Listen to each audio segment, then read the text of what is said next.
Hello, welcome to Art Time with Anderson. This is a recording of the screen of my phone with sound. So I'm going to go ahead right now and show you how to use some apps. And one of those is Adobe Lightroom. And these are photo editing apps. So I'm going to come in right here, and already we've got some of my photos popping up. But I have some really specific ones that I would like to edit. So I'm going to come right here. Then I'm going to go to From Camera Roll. But what I like about this is that right here I can go ahead and click on my favorites. And I've already really pre-sorted these to be the ones that I really do want to bring in. There we go. And now I can select multiple photos. And I'm only going to bring in these photos that I want to edit and work with. So let's go ahead and do that right now. You can see some of my ones from last time, all nature themed. Oh, and my big bucket full of potatoes there for the Corona apocalypse. Okay, so now that I'm getting these photos coming on in here, let's see, it looks like I'm missing a few still. So let's go ahead and come into this one while the rest of those are loading.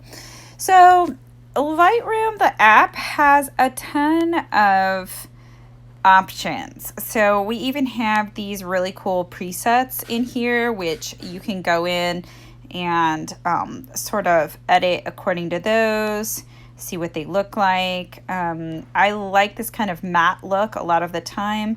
I'm not sure if it works with this image though. So right now I'm actually going to go to bright because I sort of like the evenness that it provides. So being someone who edits a lot of photos, I know some of the things that the bright preset does. And it doesn't mean that you have to know that, but it's nice to just take a look at what some of the options are. And I just did like how that lightened up the image a lot.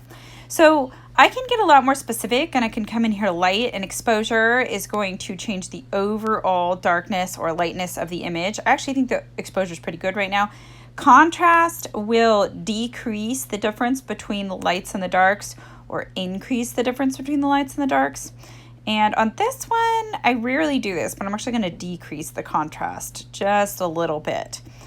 Highlights, the highlights have already been brought down. That's probably the brightness filter that gives it sort of like an all over brightness type feel to it. The whites have been brought up, and the blacks have been just slightly brought down, which adds a little nice note of contrast. So that's what happens if I bring them up. That's what happens if I bring them down.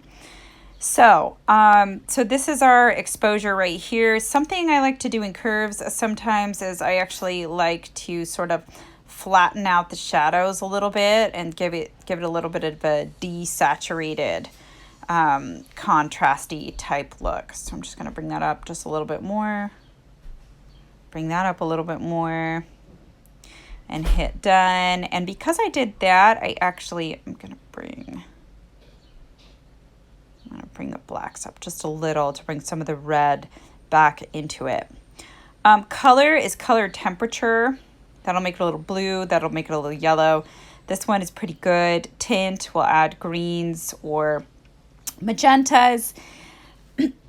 And then that'll do some color picking if you want black and white. Okay. Mix. Here's kind of fun. You can come in here and you can really just specifically change. I can actually change the hue.